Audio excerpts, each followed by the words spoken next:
9 years watching you fix other people's ships. 9 years, Raphael.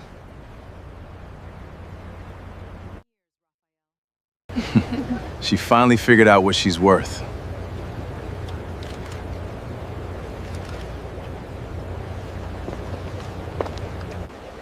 We sail in 20 minutes. You should head back to the yard.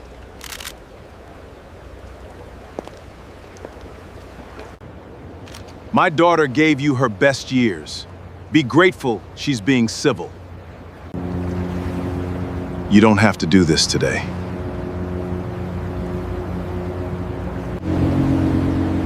At least you still have the scrapyard. She raised her glass to the horizon as the gangway lifted behind her. Certain the hardest was already over. She was already celebrating. But there was something about that ship she had never thought to question. What would she do when that question finally answered itself? If stories like this one stay with you, subscribe before we go any further. You are going to want to be here for how this ends. I used to think the smell of machine oil and salt water was the most honest thing in the world. Standing at the edge of Breakwater Yard in the early morning watching the sun come up off the harbor while the first crews started their checks. I could almost believe that everything made sense, that the world worked the way a well-calibrated engine did, where each part had a purpose and nothing pretended to be something it wasn't. The mechanics of it were visible. You could trace every function back to its cause. I have spent most of my adult life in rooms and situations where nothing worked that cleanly, which is probably why I kept returning to the yard long after I had any practical reason to be there. It was the only place where the rules stayed the same. My grandfather Emilio taught me that without ever using those words, because Emilio was not a man who explained what he could demonstrate. He ran a salvage tug out of Long Beach Harbor for over 30 years, pulling disabled vessels back from open water when other captains had already decided the math didn't justify the risk and turned for shore. He had a system for everything. How to read weather by the color of the water at dawn. How to approach a listing vessel from the correct angle without exposing his own crew to the same conditions that had taken down the other boat. How to speak calmly to a captain who had lost confidence in his own judgment and needed someone else's steadiness more than he needed instructions. He was not wealthy by any measure the world around him recognized. Nothing he owned looked impressive from the outside. But every man who worked the water between San Pedro and Seal Beach knew his name, and they knew that if Emilio Montrose answered when you called, you were coming home. I remember one specific night when I was 11 years old. He brought me out on a recovery run for a charter boat that had lost its engine 6 miles off the coast. The weather was poor enough that the dispatch office had spent 2 hours trying to reach him before he answered. I sat in the wheelhouse and watched him work in the dark, talking steadily into the radio while he adjusted course by feel, as much as by instrument reading the water the way most people read a room. At some point, I asked him why he bothered making the trip when other boats had already assessed the conditions and passed on the job. He didn't look away from the water when he answered. He said the other boats had done the math and the math had told them the risk wasn't worth it. He said the math was probably right. Then he said that a person who only does the things the math approves ends up building a very small life. I didn't fully understand what he meant until I was in my 30s. By then, I had already built most of what I was building, and I understood that the instinct behind it had come from that wheelhouse on a bad weather night when I was too young to know what I was learning. When Emilio died, he left me the yard. It was carrying enough debt that everyone I knew with any financial sense told me the correct move was to sell the waterfront land, clear the obligations, and start somewhere else with a clean balance sheet. The developers who had been approaching Emilio for years were still circling, and even then the offers were serious money. I understood exactly what I was passing up. I stayed anyway because the alternative was handing the property to a resort company that would break ground before the estate paperwork was finalized, and the only thing that would remain of what Emilio had built was a property line on a deed.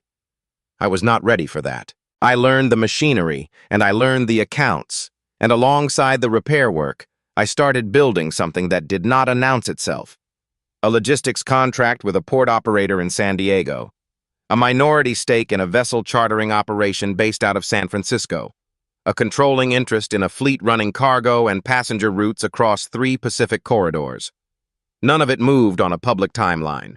All of it was structured through a trust I had established years before I met Camille, with a series of holding companies underneath it that kept the ownership chain invisible to anyone who was not specifically looking for it and knew precisely where to look. I was not hiding from anything. I was building the way Emilio had taught me to work a night rescue without announcing my position until I was close enough for it to matter. I had specific reasons for the opacity that went beyond preference for privacy. A few years before I met Camille, a woman I had trusted with more than I should have made it apparent once she understood the actual scale of what I was managing, that her assessment of our relationship had been working from incomplete information and required significant revision. She did not say it that plainly, but the shift in her expression as the numbers changed was not something I misread, and the experience left a specific kind of mark on how I thought about disclosure. When I met Camille at a harbor charity event, she was there with her father, Oren. I was there because two of my port partners sat on the organizing committee. I made a decision before she finished telling me her name. I would not lead with what I owned. I would give her the chance to show me who she was first, in the only context that reliably tells you anything true about a person, which is the ordinary one, without extraordinary numbers attached. Before our wedding, I had my attorneys draft a prenuptial agreement that covered everything connected to Astria voyages, Breakwater Yard, and the trust in language that was precise and left nothing open to interpretation. It was not a hostile document. It was simply an accurate one. Camille signed it at our kitchen table without asking her own attorney to review it first. She told me afterward that she had not seen the point in reading carefully through paperwork about assets that weren't worth fighting over. I stored that observation somewhere in the back of my mind and did not take it out for 9 years. For the first 2 years of the marriage, what we had was good, in the way that early marriages often are enough forward motion that you don't stop to check whether you're moving towards something or simply moving. Camille was sharp and socially fluent, the kind of person who understood the structure of any room she entered within minutes of arriving. She could read influence, identify the difference between people who had it and people who were performing it, and locate herself accordingly. I respected that quality. What I came to understand slowly at first and then clearly was that she applied the same inventory to me continuously, and that somewhere around year 4 or 5, she had arrived at a conclusion she considered settled. I remember the specific evening when I understood that her resentment had moved past frustration into something more fixed. We had been invited to dinner at the home of one of Oren's business associates, a property in Palos Verdes, the kind of house that exists to demonstrate a very specific tier of arrival with the ocean view and the catering staff and the art chosen for what it signaled rather than what it was. Oren was in good form, working the room with the practiced ease of a man who had been performing a version of prosperity for long enough that the performance had become the thing itself. Camille was next to him, animated in the way she was always animated when the room matched her ambitions. At some point, I heard her explain to the host's wife that her husband managed a repair facility near the port. She said it without looking at me. She said it the way you describe something you have accepted and moved past. On the drive home, she was silent for almost 40 minutes, and when she finally spoke, she asked in a tone arranged to sound like concern whether I had given serious thought to what I actually wanted my life to look like. The question was not about my well-being, it was about hers. The evening Astrea Voyages formally introduced the Elysian sovereign to the world was the first time I seriously considered whether my decision to live inside a version of myself that concealed everything I had built had been wisdom or something closer to avoidance.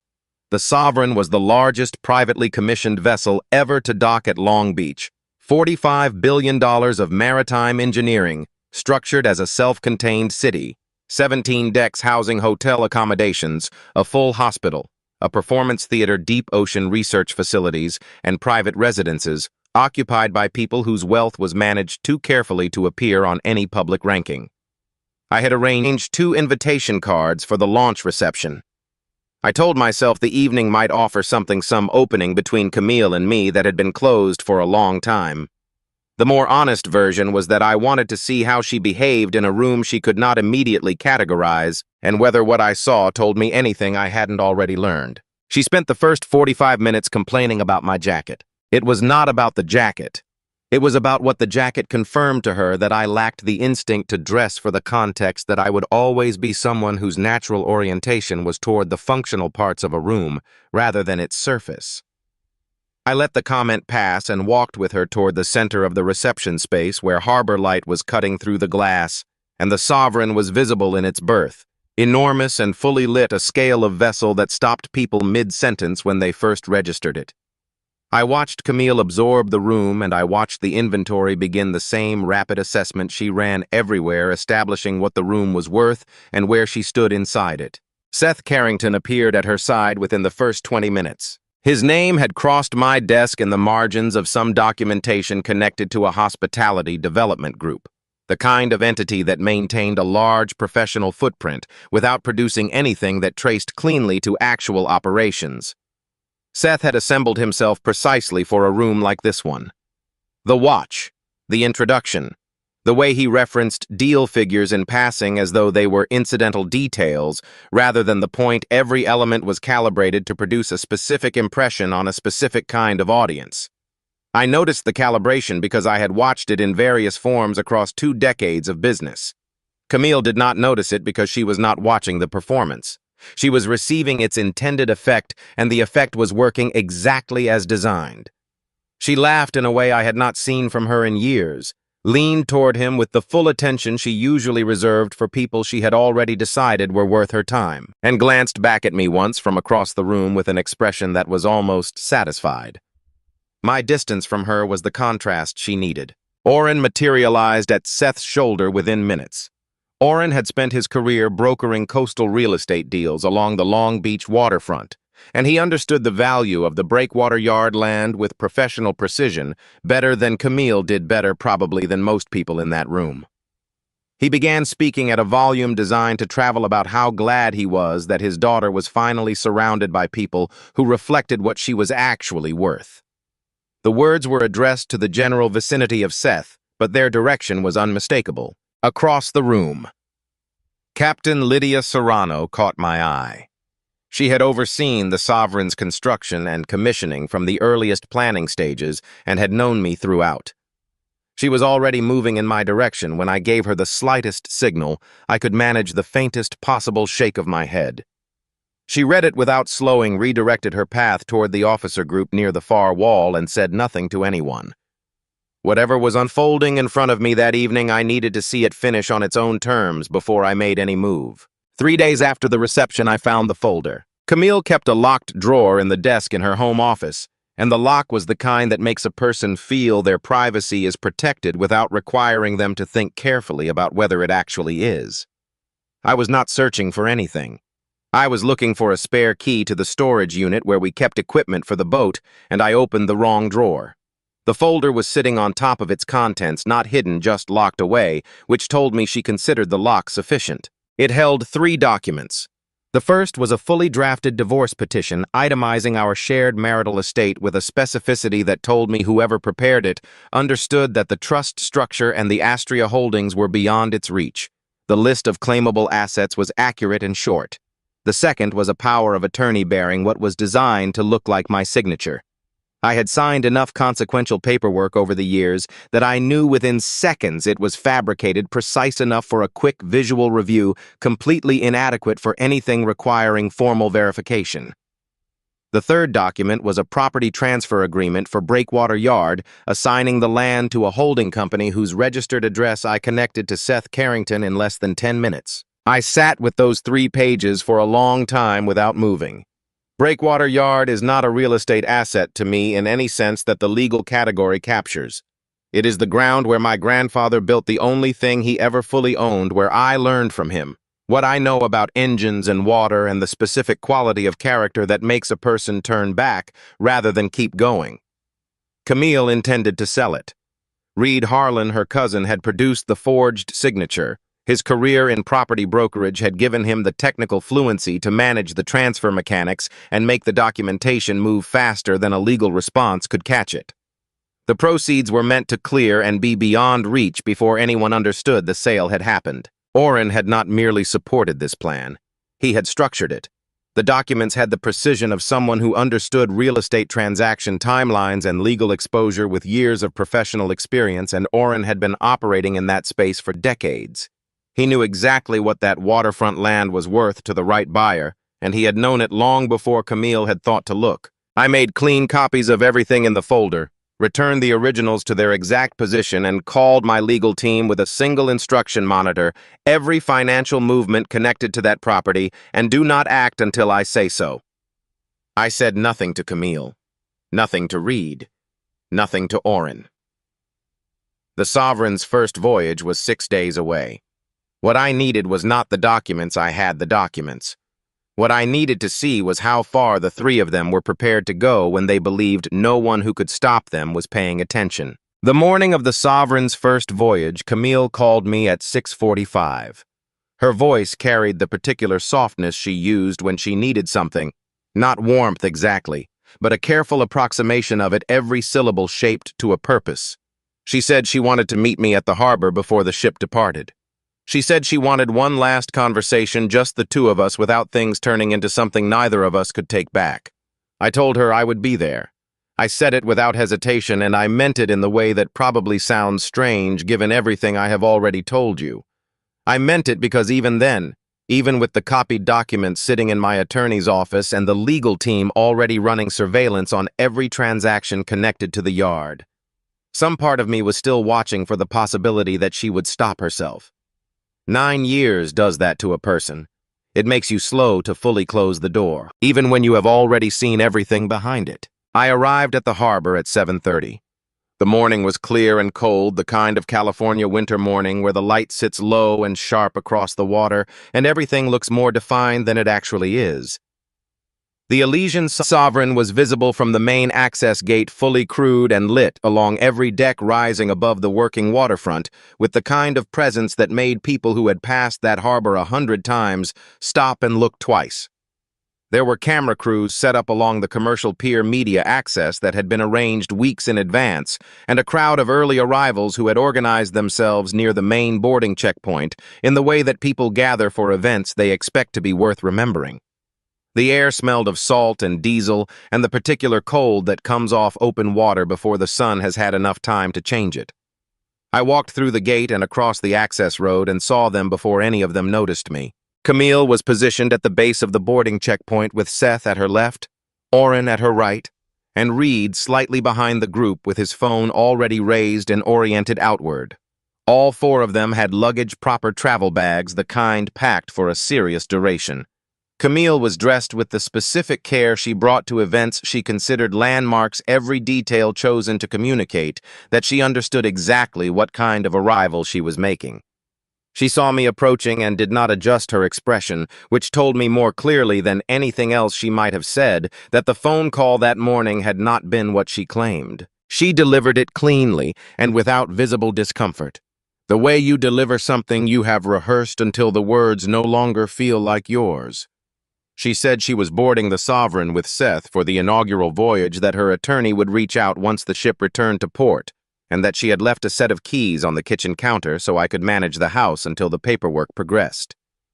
That last part, the keys offered with a measured graciousness, was constructed to sting in a specific way.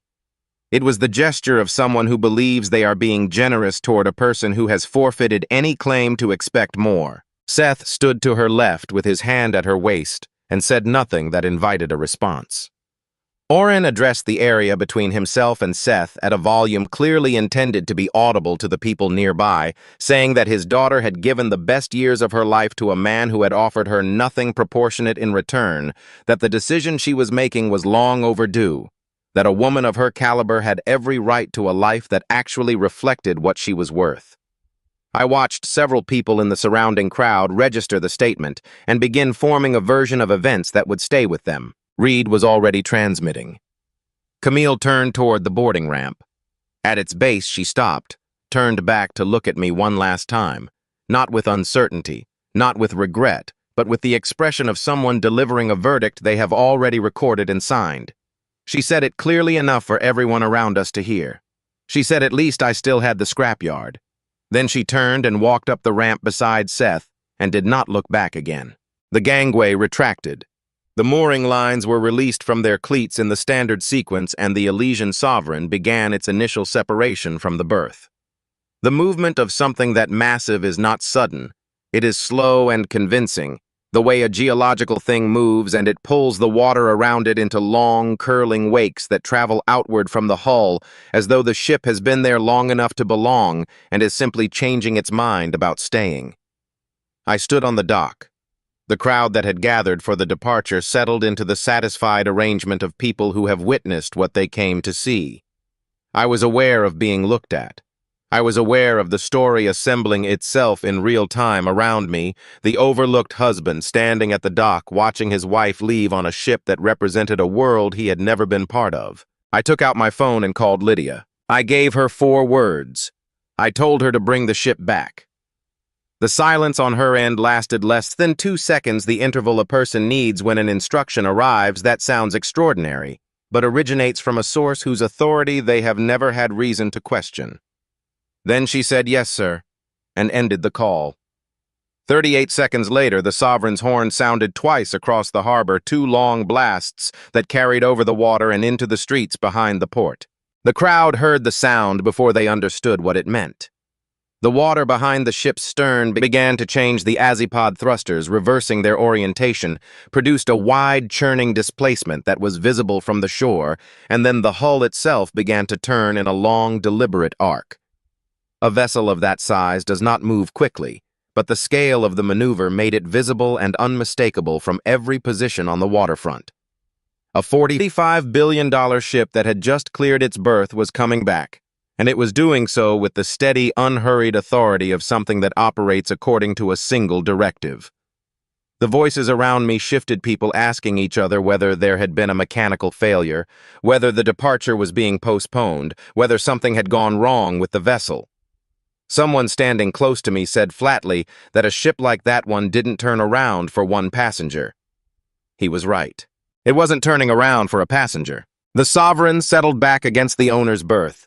A separate slip from the commercial boarding area fitted differently with a shorter private gangway that had not been used during the earlier public boarding. The gangway extended down to dock level. The main hatch opened and Lydia came down first, followed by 4 senior officers in full dress uniform, moving in a line behind her. They were not staging a performance for the watching crowd. They were simply operating according to the protocols of the company they served.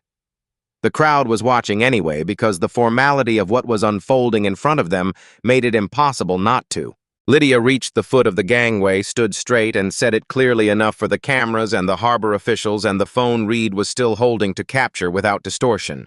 She said, "Welcome back, Mr. Montrose," and she said the Elysian Sovereign was awaiting his instruction. The officers behind her moved together, not a choreographed gesture, just the habitual precision of people who had trained in these protocols until they were automatic. I walked up the gangway.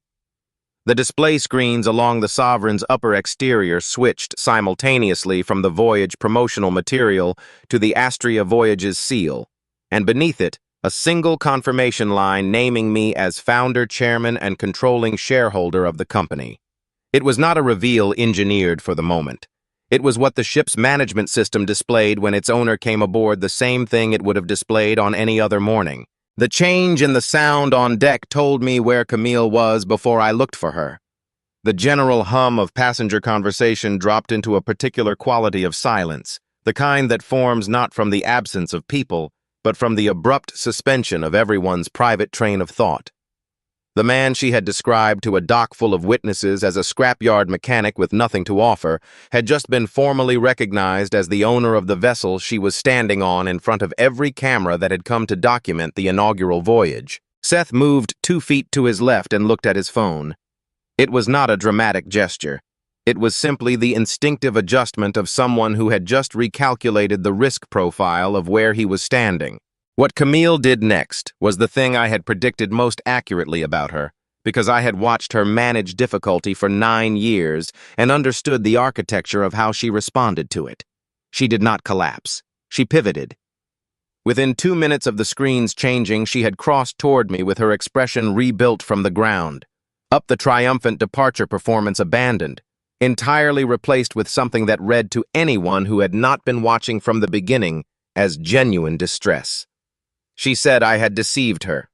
She said that for 9 years I had deliberately allowed her to believe we were managing on a tight margin, to experience real anxiety about money that had never been a genuine problem, to feel trapped in a life I could have changed at any point and had chosen not to. She said my silence had been a form of control. She said the wealth I had hidden was proof that everything she had felt throughout our marriage had been manufactured by a man who preferred his wife manageable to his wife informed. Oren stepped in immediately, as he had stepped in all morning, with his volume and his certainty and his talent for framing things in the terms most favorable to his position. He said I had constructed a psychological trap. He said that keeping a wife in manufactured constraint while privately operating a global company was not eccentricity, but a specific kind of abuse. He said Camille's behavior over the previous months was the rational response of a woman who had been systematically denied the information she needed to make real choices about her own life. Reed redirected his phone to capture all of it, and the fragments began moving through the platforms where these things travel fastest, stripped of their context, reduced to the elements that confirmed a simple story. A woman who had been deceived, a father demanding accountability, a secretive man of extraordinary wealth who had kept his wife in the dark for 9 years. Camille had not constructed the pivot in the moment. It had always been the contingency. If the property transfer failed, if the legal timeline didn't hold, if any part of the plan was exposed, the story became about what I had done to her rather than what she had done to me. Her attorney filed the emergency motion with the court by 10:45 that morning. The application sought to freeze a portion of the Astria Voyage's ownership structure on the grounds that marital assets had been concealed throughout our marriage, to give the filing immediate practical weight.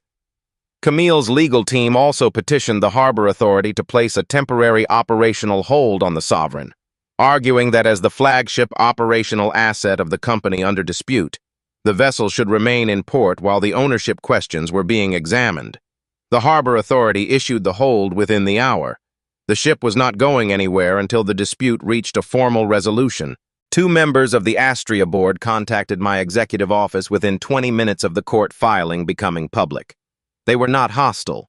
They were concerned in the specific way that institutional board members become concerned when the company's controlling shareholder is generating visible controversy while the flagship vessel sits under a legal hold in front of every camera that had come to document the inaugural voyage. They asked whether I was planning to step back from operational decisions while the dispute was active. I told both of them to wait for my legal team's assessment before drawing any conclusions. They agreed in the way that people agree when they are managing their own exposure more than expressing actual confidence. At the same time, Reed quietly activated the breakwater yard transfer documentation. He believed that the situation unfolding aboard the ship would keep my legal team occupied with the court filing long enough for the property transaction to advance past the point where it could be cleanly stopped. He had misjudged the capacity of the team I had retained, but he did not know that yet. I was standing near the forward rail on the owner's deck when Seth began moving. I had been watching him without appearing to for several minutes. He had the particular stillness of a person running a calculation they have been working toward for some time and have finally completed. He was watching Camille position herself for the cameras, watching her distribute the elements of the story, the grievance, the suffering, the image of a woman wronged by a powerful man's deception.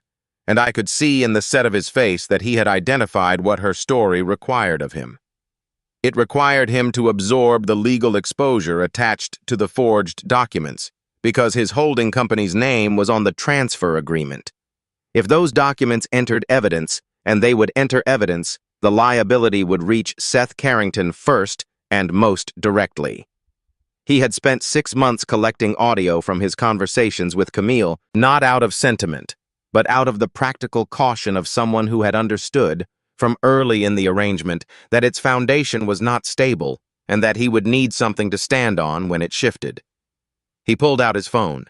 He walked to the ship's audio panel on the starboard side of the main deck, connected his device, and opened the first file.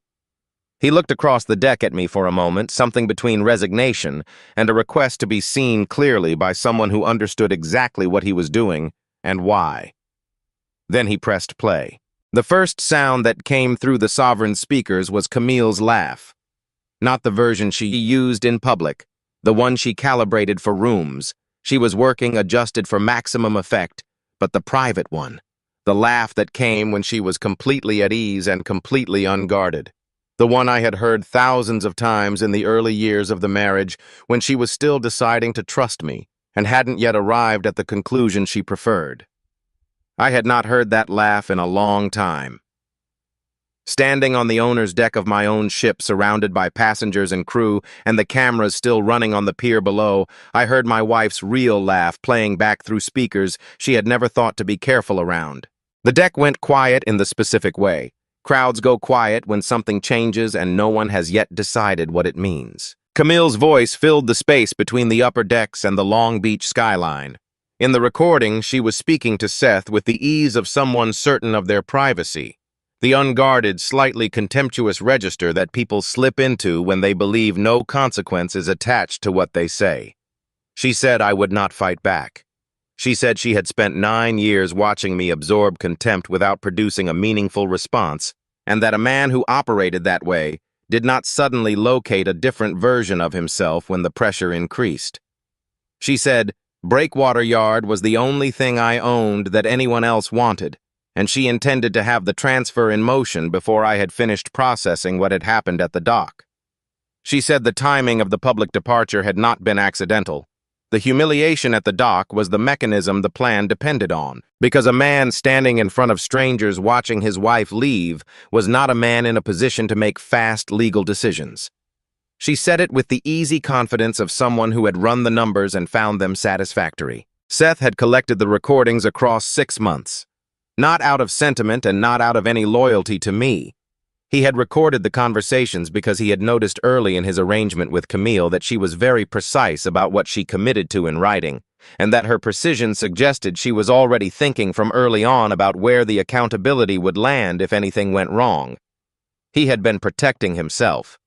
The recordings were insurance for a man who understood that the ground beneath the arrangement could shift without warning, and that he would need something solid to stand on when it did. The second recording was Reed's voice.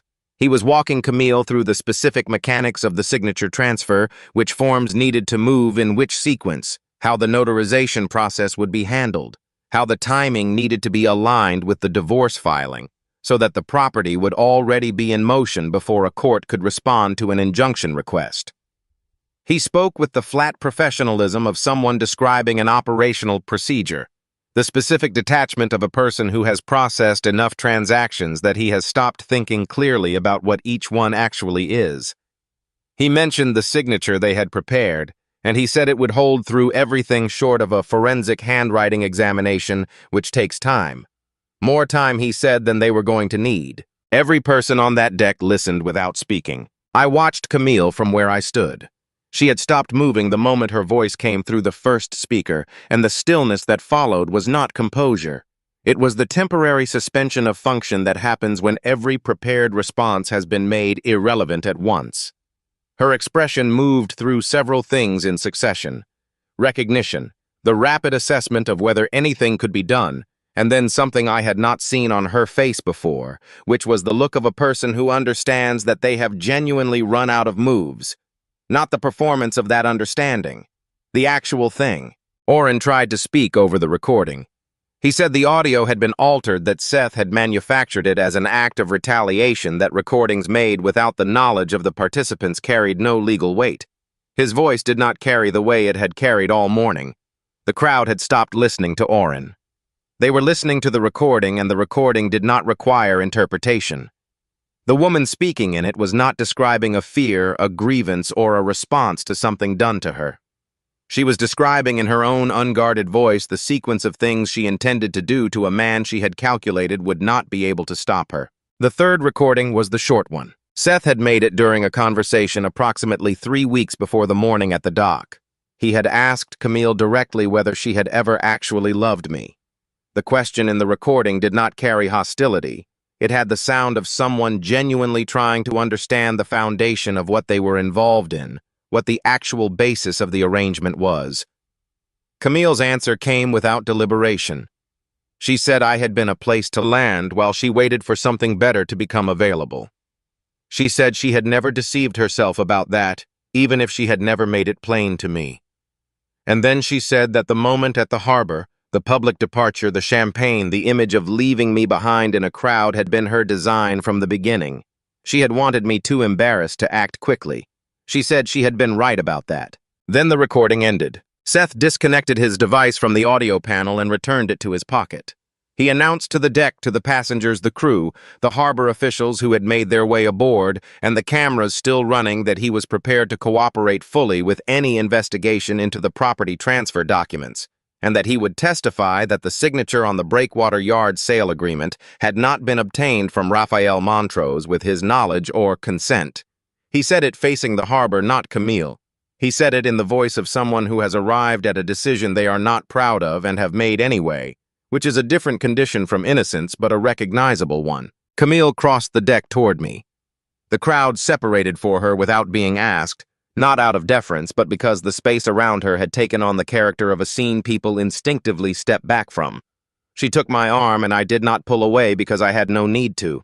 She said that if she had known, if she had understood from the beginning what I had actually built, what I actually owned, none of what had happened would have happened. She framed it as an apology. She seemed to believe, even standing there, that the argument was coherent, that the scale of what I had concealed was a sufficient explanation for the scale of what she had attempted, that the concealment had produced the betrayal rather than revealed the person who was always capable of it. I thought about my grandfather making the run in bad weather because someone on a disabled boat needed to get home.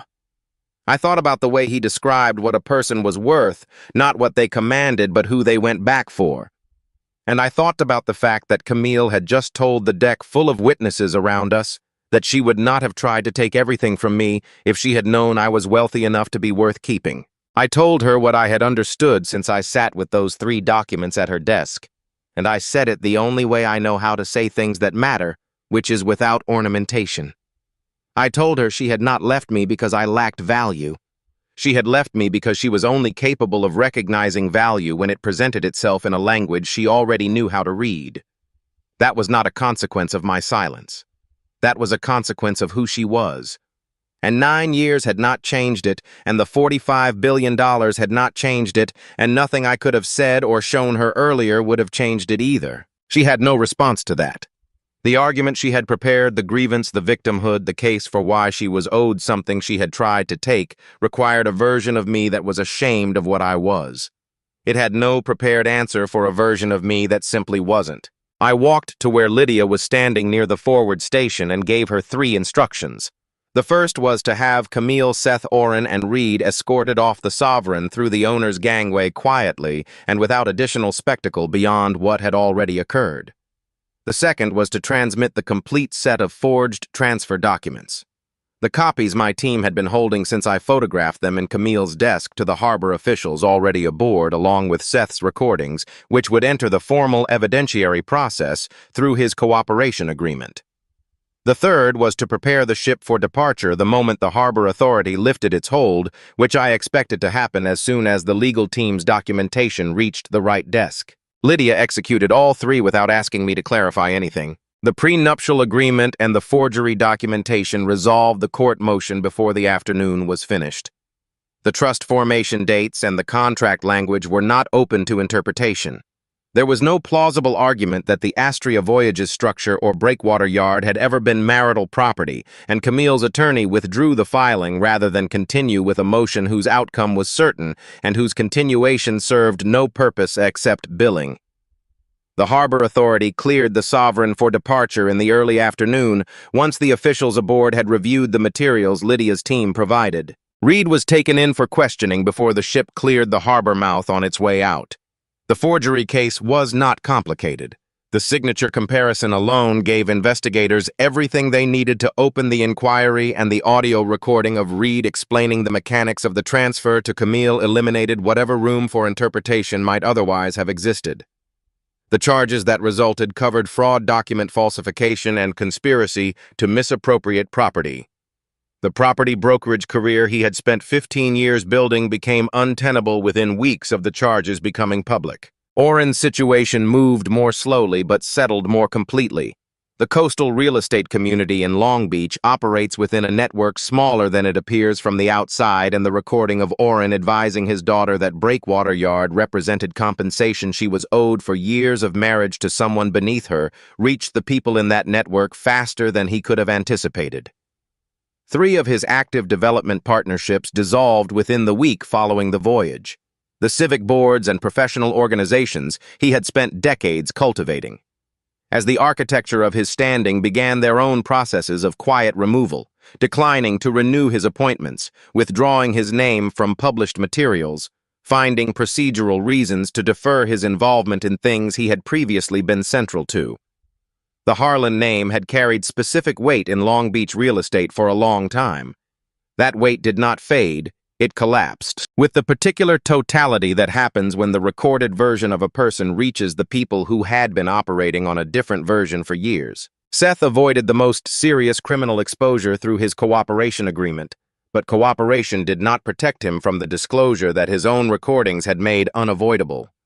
The debt structure, the gap between the firm he represented himself as leading and the firm that could be verified, the manufactured confidence of a man operating well past the edge of what he actually owned, all of it surfaced in the weeks that followed the voyage. His existing clients reviewed his credentials against a different backdrop.